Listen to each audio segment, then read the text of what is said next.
Hello everyone. आज मैं आप सभी के समक्ष यूपी बोर्ड की क्लास 8 की चैप्टर नंबर 7 रेखीय समीकरण इसका सॉल्यूशन लेकर उपस्थित हुई हूँ। और इस सॉल्यूशन को करने से पहले यानी इस प्रश्नावली को करने से पहले हमें कुछ बेसिक नॉलेज होनी चाहिए जो हमारी प्रीवियस क्लासेस में और प्रीवियस चैप्टर्स में हमने जिसके बारे में जाना भी है।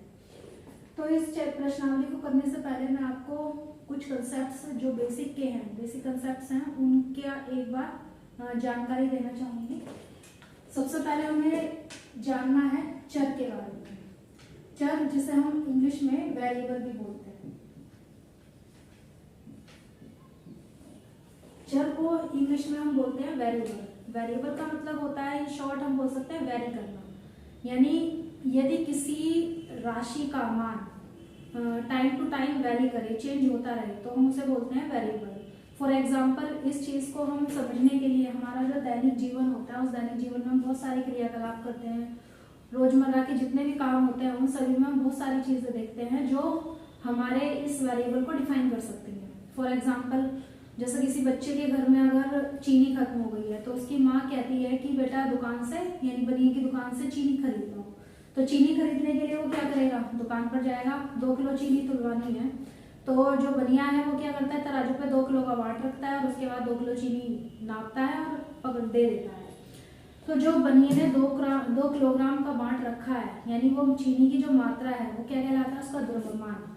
ठीक है, तो द्रव्यमान क्या चीज होती है, वो एक वेरिएबल है, एक चर राशि है, क्योंकि उसका टाइम टू टाइम जो माप है वो बदलती रहती है। कोई 2 किलो चीनी ले रहा है, कोई 4 किलो, कोई 5 किलो, तो माप उसकी चेंज होती रहती है, तो वो कहलाता है हमारे पास वेरिएबल। इसी तरह से यदि दर्जी है, दर्जी के पास हमें अपने कपड़े सिलवाने हैं, तो कपड़े सिलवाने के लिए किसी व्यक्ति की जो माप होती है, मान लो कमीज की माप है 2 मीटर में बन रही है, किसी की 2.5 मीटर में बन रही है, किसी की 2.25 में बन रही है, तो उस जो कपड़े का माप है वो क्या होता है, वो चेंज हो रहा है। तो वो लंबाई भी क्या हुई हमारी, वो लंबाई किस में जा रही है, हमारी वेरिएबल में, यानी वो चेंज हो रही है। इसी तरह से हम बहुत सारी चीजें देख सकते हैं कि जैसे हम कैरम खेलते हैं, कैरम खेलने में गोटियां हैं, गोटियों की जो संख्या है, कोई गोटियों में कोई 40 गोटी से जीतता है, कोई 50 से, तो वो भी क्या है, चेंज हो रही है। इसी तरह से यदि कोई बच्चा है हमारा, एक दिन में यदि वो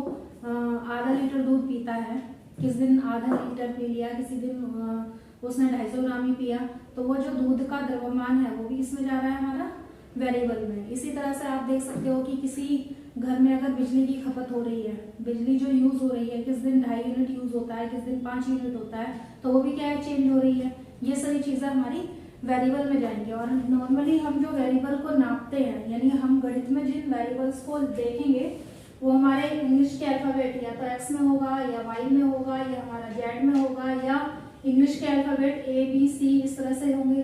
ठीक है, लेकिन अब से जो 20 साल 25 साल पहले जो लोग पढ़े हुए हैं, उन लोगों का जो गणित था उसमें इन वेरिएबल्स को इंग्लिश के अल्फाबेट्स में ना लेकर आ बा सा, जो हमारे हिंदी के अक्षर होते हैं, आ बा सा का खा गा, इन सब में लिया जाता था। तो मेरे ख्याल से आप लोगों को चर जो है वो काफी हद तक समझ आ चुका होगा। इसके बाद का जो नेक्स्ट टॉपिक है वो हमारे पास आता है अचर। अचर जिसे हम इंग्लिश में बोलते हैं कांस्टेंट। अचर का मतलब होता है जो चीज हमारे पास यहाँ पर चेंज हो रही थी या फिक्स रही बिल्कुल। और फिक्स रहने के लिए हम देखते हैं कि हमारे पास जितने भी नेचुरल नंबर्स होते हैं हमारे, जैसे गणित की जितनी भी नंबर्स हैं, 1 2 3 गिनती की जो संख्याएं हैं हमारे पास, 4 5 6 जितने भी नंबर हैं, ये सारे हमारे नंबर क्या होते हैं, कांस्टेंट होते हैं। कांस्टेंट का मतलब जो फिक्स है।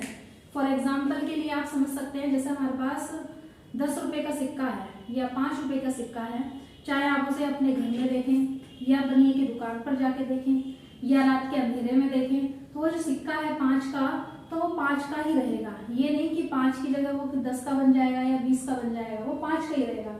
तो ये हमारी क्या होती है, जो चीज हमारी बिल्कुल फिक्स रहे, यानी जिसके मान में कोई भी परिवर्तन ना हो, वो हमारा कहलाता है अचर। इसके बाद हमारे पास तीसरा टॉपिक है व्यंजक,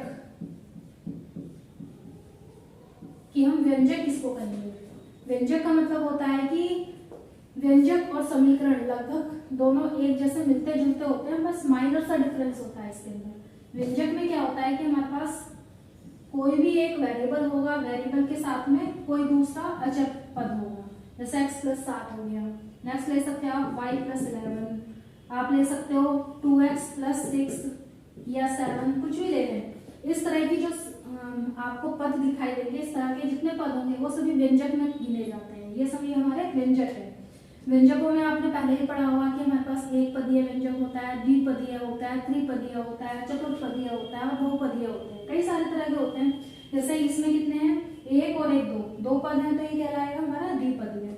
यहाँ पर भी 2 पद हैं, यहाँ पर भी 2 पद हैं, ठीक है। बेशक यहाँ पे इसका गुणांक कितना है, 2, लेकिन ये हमारा क्या कहलाएगा, द्विपदीय व्यंजक। इतनी बात क्लियर है। और आप समझ सकते हैं त्रिपदीय के लिए मान लो हमारे पास ये है x² + 2x + 3, ये हमारे पास है 1 पद, 2 पद, 3 पद, यानी जहाँ प्लस और माइनस कुछ भी साइन आ जाने के बाद एक अलग पद लिखा जाता है, तो सबको काउंट करके हम बताते हैं कि हमारे पास ये कितने पदीय है, 1 2 3।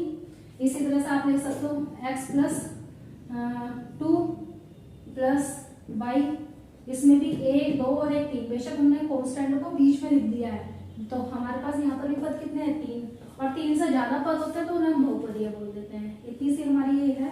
अब हम अपनी कराते हैं प्रश्नावली।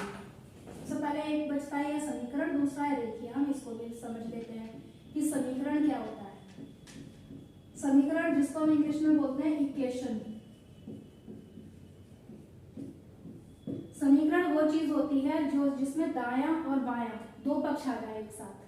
फॉर एग्जाम्पल के लिए जैसे हमारे पास है 2x + 6 = 11, यहाँ हमारे पास बीच में साइन क्या आ गया, बराबर का। ये जो साइन दिख रहा है ये बराबर का साइन, यानी एक इसमें बराबर डिफाइन करना है। इसमें एक तो हमारे पास दायां पक्ष है और दूसरा बायां पक्ष है। अगर दायां और बायां दोनों पक्ष एक साथ हैं किसी व्यंजक में, तो वो हमारा क्या कहलाता है, समीकरण। और व्यंजक क्या, अगर यहाँ = का साइन ना होता तो ये सिंपल सा क्या है, व्यंजक है। इसी तरह से आप ले सकते हैं y + 7 = 9, ये भी आपके पास क्या है, समीकरण है। अब बात करते हैं इसमें रेखीय की। रेखीय क्या है, रेखीय की समीकरण का मतलब है अगर किसी समीकरण में जो चर है उसकी अधिकतम घात 1 हो तो वो आपका कहलाता है रेखीय समीकरण।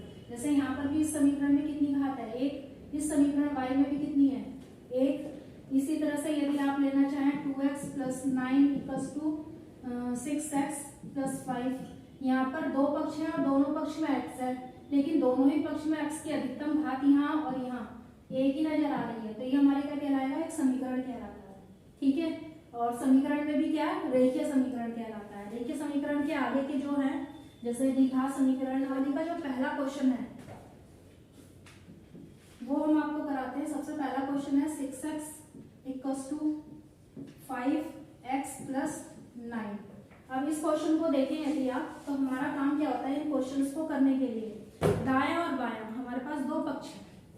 हमारा काम होता है कि सबसे पहले चर पदों को चर के पास रखें और अचर पदों को एक तरफ कर लें। हमारे पास यहाँ पर 6x है, एक चर, यहाँ पर 5x है, ये भी एक चर है। तो बराबर से इधर या इधर से आप इधर ले लो, जैसा आपको अच्छा लगे, लेकिन हम काम ये करते हैं कि जो हमारा चर है वो एक तरफ कर लो और अचर को बराबर के दूसरे तरफ रखो। यहाँ पर आया है हमारे पास 6x, यहाँ हमारे पास है 5x। जब ये 5x अपना जो पक्ष बदलता है तो अपना साइन बदल देता है। यहाँ प्लस का है, जिसके आगे कोई चिन्ह नहीं होता वो हमारा प्लस का होता है। यहाँ प्लस का 5x है प्लस, तो जब अपना पक्ष बदलेगा यानी बाएं पक्ष से ये दाएं में आएगा तो यहाँ इसका चिन्ह बदल गया, अब हो गया -5x बराबर हमारे पास बचता है 9। यहाँ 6x और ये 5x। कुछ बच्चे हैं जो हमारे ये नहीं समझ पाते हैं कि x में से x को कैसे घटाते हैं, ठीक है। चर में से चर को घटाना नहीं आता, उनके लिए सिंपल सा एग्जांपल है। मान लीजिए हमारे पास ये x क्या एक कुत्ता है जो एक कुत्ते को डिफाइन कर रहा है। 6 कुत्ते यहाँ पर है हमारे पास और इसमें से जो ये 5x है यानी 5 कुत्ते, तो 6 कुत्तों में से अगर 5 कुत्ते हमारे पास नहीं रहे यानी खत्म हो गए, जो तो 6 में से 5 कुत्ते खत्म करते हैं तो हमारे पास कितना बचता है, 1 कुत्ता, यानी 1x बराबर में है 9। एक की गुणा अगर किसी भी संख्या में करते हैं चर में या अचर में तो वही संख्या आती है, तो हमारे क्या आ गया x बराबर 9। तो यही हमारा इस क्वेश्चन का आंसर हो गया।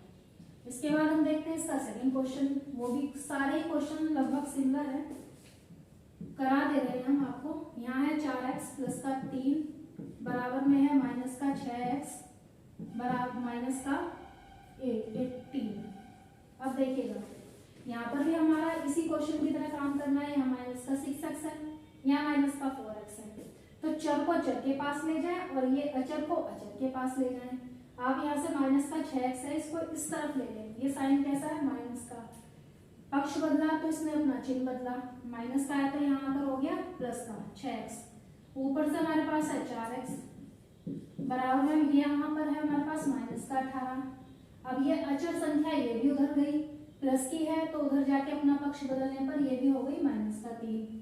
अब आप फिर से समझे, 6x में से 4x माइनस करना है, यानी x अगर हमारा कुत्ता हो गया, 6 कुत्ते में से 4 कुत्ते हमारे मृत हो गए, नहीं रहे, कितने रह गए 2x बराबर में कितना आ गया 18 में और 3, माइनस के भी 18 है माइनस के 3। अब यहाँ पर भी बच्चों को बहुत समस्या आती है कि अब जोड़ तो लेते हैं लेकिन यहाँ पर चिन्ह कौन सा लगेगा ये उन्हें समझ नहीं आता। आप समझिएगा 18 का मतलब है 18 हमारे पास रुपए हो गए, माइनस का मतलब है कि हम किसी को से कर्जा लिए हैं, हम किसी से कर्जा ले रखा है, यानी हमारे पास ये क्या है ऋण में है।